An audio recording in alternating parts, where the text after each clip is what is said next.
On land, you can just drive home when your extended family gets on your nerves.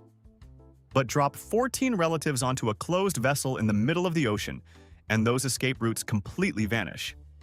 These stories explore the fascinating, often disastrous psychology of the multi-generational family vacation. 1.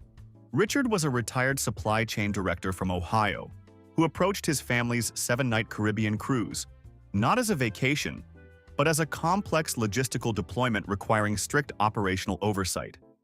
He had graciously paid for the trip for his 3 adult children, their spouses, and 4 grandchildren, which in his mind meant he had purchased absolute dictatorial control over their time and caloric intake. On embarkation day, as the family of 12 sat at their assigned megatable in the main dining room of a 4,000-passenger ship, Richard produced a highly structured, color-coded, 14-page laminated binder. He had already gone online months in advance and pre-ordered every appetizer, entree, and dessert for the entire family for the next 7 nights. He explained, with the calm certainty of a man who hasn't been successfully challenged since the late 90s, that the dining room menu offered far too many variables that could lead to indecision, and indecision wastes the company's, or in this case, the family's, time. Psychologists who study family dynamics note that multi-generational vacations often force independent adult children to instantly regress to their teenage subordinate roles, especially when the patriarch holds the financial purse strings and uses guilt as a currency. Nobody wanted to argue with the man who had just dropped $20,000 on a block of balcony cabins. So for the first 2 nights, grown adults in their 40s obediently ate the medium-rare prime rib and the exact side of steamed asparagus that Richard had mandated. But by day 3, the psychological strain of being told when and how to chew broke the family's spirit. The rebellion began quietly in the shadows. The youngest son's wife, Sarah, claimed she had terrible seasickness and needed to lie down in her cabin, only to be spotted 45 minutes later on Deck 11, aggressively dismantling a towering plate of nachos at the buffet. By day 4, the other spouses realized the buffet was a sovereign nation outside of Richard's jurisdiction. They began staging elaborate, highly coordinated excuses, ranging from fake migraines to fictional sudden-onset dairy allergies, just to escape the 6 p.m. mandatory dining room roll call. Richard countered this insurgency by demanding photographic evidence of their whereabouts, treating the ship's Wi-Fi messaging app like a parole check-in system. The ultimate climax occurred on formal night. Sarah, having reached her breaking point, marched into the main dining room, sat at her assigned seat at table 402, and flatly refused the mandated lobster tail. Instead, she locked eyes with the waiter and requested a plain bowl of macaroni and cheese from the children's menu. Richard stared at her. She stared back, placing both hands firmly on the tablecloth, leaning forward and whispering that she was 38 years old, a licensed orthodontist, and she would eat processed cheese if she wanted to. Instead of screaming, Richard silently stood up, walked to 4 surrounding empty tables, gathered 5 large baskets of complimentary dinner rolls, and built a literal, load-bearing wall of bread down the exact center of the table. He divided the compliant family members from the rebels with a barricade of sourdough, eating his lobster in total silence while occasionally peeking over a brioche bun to glare at Sarah's macaroni. 2. 72-year-old Eleanor from Florida decided that a 5-night voyage to Cozumel was the perfect controlled environment to fix the romantic life of her 31-year-old grandson David. David mistakenly thought he was getting a relaxing getaway to celebrate his recent promotion at an accounting firm. Eleanor, however, viewed the megaship as a floating, inescapable trap where her grandson couldn't simply drive away from her relentless matchmaking schemes. Have you ever noticed how people of a certain generation treat cruise ships less like a vacation and more like a contained psychological experiment to forcefully realign their relatives' lives? On the second afternoon, David was sitting in a deck chair near the aft pool, quietly reading a paperback thriller, when Eleanor marched over holding the arm of a completely bewildered 20-something woman named Chloe. Eleanor had spotted Chloe at the casino slot machines, interrogated her about her marital status and employment history, determined she was single, and physically escorted her up 4 flights of stairs like a bounty hunter, bringing in a very confused fugitive. Eleanor forced Chloe to sit on the lounger directly next to David, announced loudly to the entire pool deck that David owned a 3-bedroom house with a fixed-rate mortgage, and then pulled up a third chair to sit exactly 18 inches away. She watched them with the unblinking, terrifying intensity of a hawk observing field mice. The escalation was swift and deeply uncomfortable. When David, paralyzed by profound embarrassment, mumbled a desperate apology to the stranger, Eleanor leaned over and intensely whispered that he needed to ask about her credit score before someone else snatched her up. Chloe, who was just trying to enjoy a frozen margarita in peace, slowly stood up, politely said she needed to go find her husband, whom she had just invented strictly to escape this hostage situation, and practically sprinted toward the elevators. Eleanor turned to David, sighed with the heavy disappointment of a martyr, and told him he had completely ruined the romantic tension by not wearing his good polo shirt. 3. Brenda, a 60-something matriarch from Texas, booked 5 adjacent balcony cabins on deck, 9 of a massive European megaship for her husband, their 3 adult daughters, and their respective husbands. To Brenda, a family vacation wasn't a collection of independent adults sharing an experience. It was a hive mind requiring constant physical proximity. Her first act upon boarding was marching to guest services and demanding that cabin stewards unlock and fold back all the exterior metal balcony dividers. This is a common request for large groups, creating one massive, shared mega balcony spanning 50 feet. What is significantly less common is Brenda's interpretation of how this architectural feature should be utilized. Psychologists refer to this as boundary collapse, when the disruption of normal routines and physical confinement of a ship cause people to forget social contracts they strictly obey on land. At home, Brenda would never unlock her married daughter's front door at dawn. But on international waters, that shared balcony became a public highway she felt morally entitled to patrol. The nightmare began at 6:15 a.m. on the first sea day. Brenda, fully dressed in a floral tracksuit holding room service coffee, bypassed the interior hallway completely. She walked onto her balcony, crossed the threshold into cabin 9214, peered through the sliding glass door at her eldest daughter and son-in-law, and began tapping on the glass with her wedding ring. When her terrified son-in-law opened the curtain, Brenda yelled that the buffet omelet station opened in 15 minutes and they were wasting daylight. This became a relentless daily routine. By day 3, the sons-in-law lived in hypervigilance, treating the balcony glass like a breached perimeter in a zombie movie. They couldn't leave curtains open, step outside to check the weather, or have an intimate moment without Brenda manifesting from the ocean fog, holding stolen croissants. The breaking point arrived on day 5. The adult children held a secret meeting in the library and discovered a structural flaw in Brenda's empire. The sliding balcony doors had heavy metal deadbolts on the inside. That night, after Brenda did her mandatory 10 p.m. visual bed check, the daughters synchronized watches. At exactly 10:05 p.m., 4 distinct metallic clicks echoed across Deck 9. They locked the sliding doors, sealing the perimeter. The twist happened the next morning. Brenda attempted her 6:15 a.m. patrol, found her eldest daughter's door locked, and assumed the mechanism was jammed. Not wanting to be deterred, Brenda decided she urgently needed to wake them up to report the broken door. But she had locked her own cabin key inside her room. Trapped on the exterior deck in her bathrobe, Brenda decided the only logical solution was to climb over the final, permanently fixed glass partition, separating their family block from a random stranger's cabin. She threw one leg over the partition, shimmied across the metal railing suspended 90 feet above the Atlantic, and awkwardly climbed down onto the neighbor's balcony. She then proceeded to bang furiously on their glass door. The neighbor, an elderly retired dentist from Vermont, peacefully enjoying his crossword puzzle, looked up to see a strange woman in a floral robe waving at him. He immediately hit the emergency button and reported a pirate boarding. 10 minutes later, security officers found Brenda sitting on the terrified neighbor's deck chair, calmly explaining she just needed to borrow his telephone to call her son-in-law. But here is the real twist. Security escorted Brenda down to their office and called the daughter's cabin, explaining they had detained her mother for trespassing.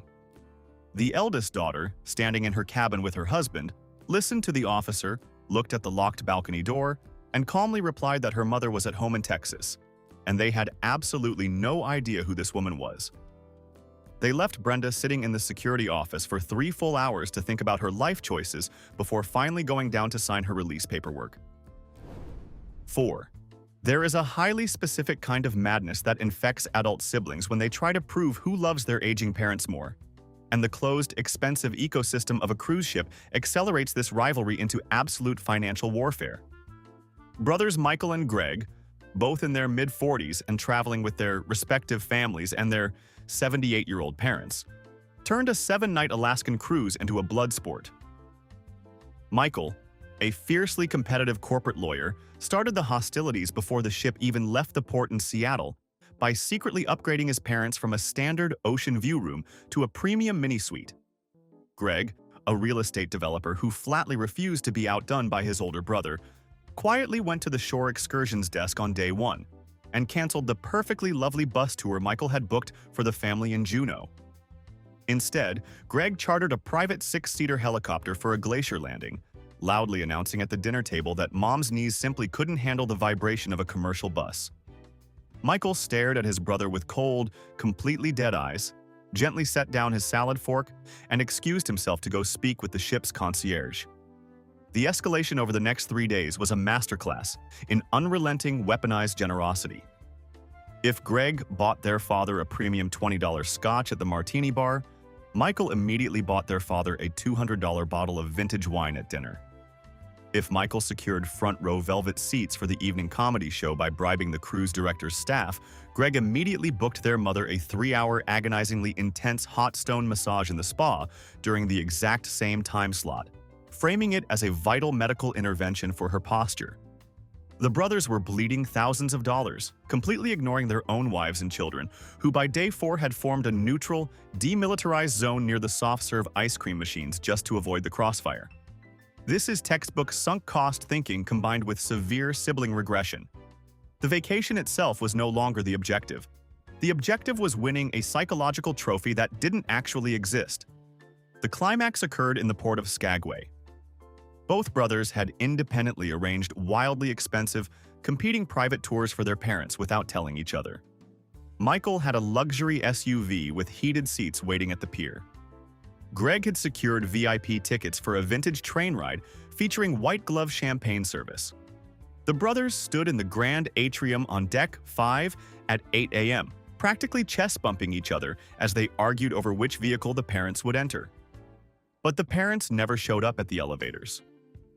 After 45 minutes of waiting, Michael finally marched down to cabin 724 and pounded on the heavy wooden door. His father cracked it open, wearing complimentary hotel slippers and a thick terry cloth bathrobe.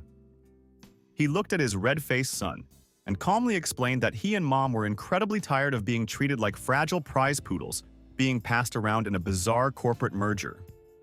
They had ordered room service coffee, unpacked a deck of playing cards, and fully intended to spend the next 8 hours locked in the cabin playing gin rummy while watching reruns of nature documentaries. The father then gently closed and deadbolted the door, leaving the 2 middle-aged brothers standing in the hallway holding nearly $4,000 worth of non-refundable excursion tickets. 5. If you have ever tried coordinating a group of 8 adults on a floating city without paying for the premium Wi-Fi package, you know it is a logistical nightmare. 68-year-old Gary from Wisconsin believed he had completely outsmarted the international cruise industry by purchasing a set of 6 long-range, heavy-duty tactical 2-way radios. On the morning of embarkation, Gary distributed these massive black devices to his 2 adult sons, their wives, and his teenage grandchildren, insisting they wear them clipped to their waistbands at all times like a private security detail. Gary himself wore his radio holstered tightly over a floral Hawaiian shirt, establishing a strict operational protocol where every family member had to check in every 60 minutes with their exact deck and coordinate. For the first 2 days, the ship's quiet areas echoed with the loud bursts of radio static and Gary's booming voice demanding to know if the soft-serve machine on Deck 9 was currently operational. What Gary failed to research was how marine radio frequencies actually function in international waters. By day 3, he had accidentally bumped the dial and tuned his family's radios to the exact operational channel used by the ship's bridge and engineering staff. For 2 hours that afternoon, Gary sat in a deck chair, completely unaware of his mistake, repeatedly pressing his talk button and firmly ordering someone named Eagle One to go down to the French bistro and bring him a plate of cantaloupe. The situation concluded when a very serious navigational officer had to send a security detail to the Lido deck to confiscate the hardware, politely explaining to Gary that he was actively interfering with the ship's docking procedures for the port of Nassau. 6. There is a unique psychological trap on cruise ships known as the sunk cost fallacy, and nowhere is it more brilliantly displayed than in the mathematics of the unlimited beverage package. Martin, a 65-year-old retired actuary from Illinois, paid for a 7-night Caribbean voyage for himself, his wife, his 2 adult daughters, and their husbands. As a generous bonus, Martin also purchased the premium unlimited drink package for all 6 adults. At nearly $100 per person per day, this represented an investment of over $4,000. To a normal family, this means you can order a piña colada by the pool without worrying about the bill. To Martin, this was a financial deficit that required a ruthless, highly coordinated operational strategy to conquer. Martin was not drinking for pleasure. He was drinking for vengeance against the cruise line's profit margins. On embarkation day, he gathered his family in the atrium and distributed waterproof index cards. He had calculated the exact break-even point. Each adult was contractually obligated to consume exactly $115 worth of liquids every single day. The escalation began almost immediately. If a son-in-law tried to order a simple, refreshing $6 domestic beer, Martin would materialize out of the crowd, cancel the order, and force the bartender to pour a $24 double shot of an obscure peaty scotch that the son-in-law absolutely hated. Martin tracked every single purchase on a small leather-bound notepad. By day 3, the family was physically and emotionally exhausted by the sheer volume of mandatory luxury consumption. They no longer wanted premium lattes, artisan mocktails, or vintage wines. They began employing evasion tactics, quietly pouring untouched $18 espresso martinis into the artificial palm trees on the promenade deck just to keep Martin's spreadsheet mathematically balanced. The climax occurred on the 5th afternoon. The 4 younger adults had successfully evaded Martin for 3 hours, hiding in the dimly lit, profoundly quiet ship's library. They were sitting in a circle of oversized leather chairs, peacefully sipping free, complimentary tap water from basic plastic cups. Suddenly, the library doors swung open. Martin stood in the doorway, holding his leather notepad and a pen. He slowly walked over to the table, stared at the plastic cups of free water, and sighed with the deep disappointment of a betrayed CEO. He pulled a small calculator from his chest pocket, tapped a few buttons in the dead silence of the room, and calmly informed his daughters that by choosing to hydrate with free water, they were actively losing the family 22 cents a minute. He then instructed them to leave their books on the table and march directly to the casino bar to order 4 top-shelf margaritas to financially stabilize the afternoon. 7. 34-year-old Lauren from Los Angeles booked a luxury 10-night voyage with her husband. More accurately, her husband's wealthy parents, Frank and Martha, paid $23,000 to fund the vacation. Lauren operated under the optimistic assumption that this generous gift meant they were going to share a luxurious experience as equals. She failed to realize that when certain controlling people pay for a trip, they view their guests not as family, but as indentured servants holding a boarding pass. The reality became clear on embarkation day. Frank and Martha booked themselves into the massive owner's suite with private butler service. They booked Lauren and her husband into a tiny, windowless interior closet next to the grinding vibrations of the engine room. Over the next 3 days, the in-laws treated the younger couple as a personal logistics team. Lauren's husband was required to wake up at 5:45 a.m., trudge up to the main deck in the freezing wind, and strategically guard 2 premium pool loungers until his parents emerged. Lauren was tasked with standing in the guest services line for an hour, just to dispute a $4 minibar charge on Frank's behalf. The climax occurred on formal night. Exhausted and desperately needing a cocktail, Lauren attempted to enter the exclusive VIP solarium where her in-laws were relaxing.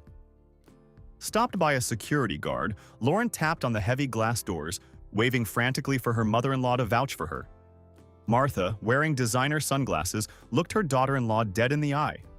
She slowly pointed at a bronze plaque reading "Sweet Guests Only," smiled politely, and then deliberately reached up and turned her hearing aid completely off. 8. There is a fascinating shift in human psychology that occurs when extended families decide to pool their financial resources to gamble in a ship's casino. It temporarily creates the brilliant illusion of a collective socialist utopia, a financial harmony that immediately shatters the second actual currency is lost. 32-year-old Greg, a corporate data analyst from Chicago, convinced his 4 aunts, 3 uncles, and 5 adult cousins to form a highly structured gambling syndicate on a week-long cruise to the Bahamas. Greg had spent 3 months building a complex spreadsheet based on a deeply flawed understanding of the martingale roulette system. On the second evening, he gathered the 12 adults in the atrium and confidently collected exactly $200 from each person, amassing a collective family fund of $2,400. Greg explained that by betting as a single, unified corporate entity, they could mathematically overwhelm the house edge and pay for everyone's specialty dining for the rest of the week. The family marched into the neon-lit casino like a conquering army. Greg stood at the head of the roulette table holding a glowing tablet, directing his uncles to place mathematically precise bets on black and even numbers. The casino dealer, a highly experienced professional from Croatia, watched this elaborate display of suburban confidence with the completely blank expression of a man who has seen this exact strategy fail thousands of times. For the first 20 minutes, the family was euphoric, celebrating a $30 profit as if they had just cracked a complex military code. But roulette is a game of variance, and by hour 2, the inevitable statistical reality occurred. A brutal streak of red numbers entirely wiped out the collective family fund. The syndicate stood around the empty green, felt in stunned, profound silence. The collective utopia was dead. Greg awkwardly cleared his throat, tapped his tablet, and suggested they all pitch in another $100 to weather the statistical anomaly. Instead, his 65-year-old Uncle Frank, a retired plumber, who had strictly opposed the spreadsheet from the very beginning, silently walked away from the table. Frank went directly to the ATM, withdrew a crisp $100 bill of his own private money, sat down at a blinking penny slot machine decorated with cartoon buffaloes, and immediately hit a progressive jackpot for $3,800. The machine erupted into a chaotic symphony of digital bells and flashing lights. The entire family sprinted over, surrounding Frank, with Greg loudly celebrating that the family fund had been miraculously saved by his uncle's rogue investment. Frank calmly waited for the casino attendant to hand him his thick stack of cash. He looked at his nephew, looked at the 12 expectant faces of his extended relatives, and smoothly placed the money into his front pocket. He politely informed them that the syndicate had officially filed for bankruptcy 20 minutes ago, and he was now operating entirely as a private independent contractor. Frank then walked directly into the ship's luxury boutique, purchased a 2-tone stainless steel dive watch, and wore it to every single family dinner for the rest of the voyage, continuously checking the time while everyone else ate in absolute furious silence. 9. Ever wonder why some American parents believe that funding an adult child's vacation purchases total ownership of their physical coordinates? 68-year-old Diane from Texas paid for a 7-night Caribbean cruise for her 35-year-old son, Mark, and his wife. Diane operated under the strict belief that if she was awake, her family was required to be within a 10-foot radius of her at all times. On embarkation day, Diane insisted they all link their digital ship medallions on the cruise line's mobile app, framing it as a vital safety measure in case of a maritime emergency. In reality, she was utilizing the app's real-time family location tracker to run a psychological prison camp. Over the next 3 days, Mark and his wife could not escape. If they snuck away to a dimly lit cocktail lounge, Diane would magically materialize next to their table 5 minutes later, pulling up a chair and loudly complaining about her sciatica. If they hid in the thermal spa, she tracked them to the exact steam room. The absolute breaking point occurred on day 4. Desperate for just 2 hours of unmonitored peace, Mark and his wife befriended a heavily tattooed 70-year-old retired biker named Hank at the pool bar. They bought Hank a bucket of beers and paid him $50 to simply wear their 2 digital tracking medallions on a lanyard around his neck. For the rest of the afternoon, Diane marched furiously across the massive vessel, utterly baffled, as her app repeatedly indicated that her conservative son was currently dominating a belly flop competition on the Lido deck and ordering his 4th round of tequila shots. 10. When large families experience a severe interpersonal conflict on land, they simply go back to their respective homes and ignore each other. But when a massive multi-generational family has a catastrophic falling out on a closed vessel floating in the ocean, the lack of physical escape forces them to engage in absolutely absurd territorial mapping. The Miller family, consisting of 14 adults, embarked on an 8-night cruise to celebrate the 50th wedding anniversary of the patriarch William and his wife Evelyn. The trip was derailed on day 2 by a seemingly innocuous, yet structurally devastating argument at the buffet between William and his brother-in-law Thomas. The dispute was regarding the proper financial maintenance of a shared timeshare in Florida. Voices were raised, character flaws were dissected, and historical grievances from the 90s were loudly brought to the surface right next to the carving station. The 2 stubborn men flatly refused to apologize. Because they were entirely trapped on a megaship, William and Thomas literally sat down at opposite ends of a long mahogany table in the ship's library and drafted a formal geographical treaty to physically divide the cruise ship. William's faction, consisting of his loyal sons and their exhausted wives, was granted control of the port side, the main midship pool, and the casino. Thomas's faction, consisting of his daughters and their husbands, was granted the starboard side, the aft pool, and the theater. The buffet was complicated, but they agreed to draw an invisible demilitarized zone straight down the center of the dessert station. For the next 5 days, navigating the ship without crossing borders became an emotionally exhausting military operation. The adult sons used service elevators to avoid bumping into cousins in the atrium. If William wanted to see the comedy show, located deep inside Thomas's sovereign territory, he had to bribe an unrelated passenger with drink coupons to act as a neutral spy. The men were sleeping terribly, vibrating with the stress of checking their mental maps, and spending their vacation staring nervously around corners like amateur secret agents. The breaking point for William arrived on the final formal night. Exhausted by the tactical espionage and desperately wanting a premium ribeye without consulting a map, William decided to violate the treaty. He quietly snuck into the ship's luxury steakhouse, which had been declared neutral ground, intending to eat completely alone. The hostess seated him in a high-backed leather booth. As William settled in with the wine list, he heard a familiar booming laugh coming from the booth directly behind him. It was Thomas. William froze, his heart racing, preparing for an inevitable confrontation over his border violation. He slowly peeked over the leather divider to see who Thomas was dining with, fully expecting to see his rival surrounded by his loyal daughters, ready for a fight. Instead, Thomas was sitting across the table, cheerfully clinking crystal wine glasses and sharing a massive slice of chocolate cake with William's own wife, Evelyn. Also sitting at the table, laughing warmly, was Thomas's wife, Martha. William stood up, entirely bewildered by the visual evidence, and walked over to the table.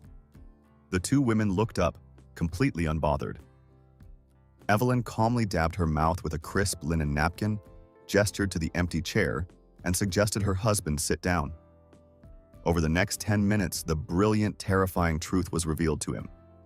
The wives had orchestrated the entire Cold War. Evelyn and Martha had realized months ago that managing their husbands' constant bickering, massive egos, and relentless need for control on a family vacation was exhausting. They intentionally manufactured the timeshare argument at the buffet, perfectly predicting that the men's legendary stubborn pride would cause them to divide the family. While William and Thomas spent 5 miserable days stressing over maps, hiding in elevators, and avoiding half the ship, the wives had been secretly meeting in the thermal spa, enjoying quiet, uninterrupted lunches in the specialty restaurants, and peacefully reading books without their husbands annoying them. Evelyn took a slow, satisfied sip of her Cabernet, looked at the 2 stunned, silent patriarchs, and politely asked the waiter to bring 2 more menus for the men who had just spent their entire vacation playing imaginary war games. The ultimate insight here is that confinement forces absurd territorial behavior. Have you ever been trapped on a family trip where someone tried to micromanage your buffet plate like Richard? Tell me about it below. If you want more behavioral case studies disguised as unbelievable stories, subscribe.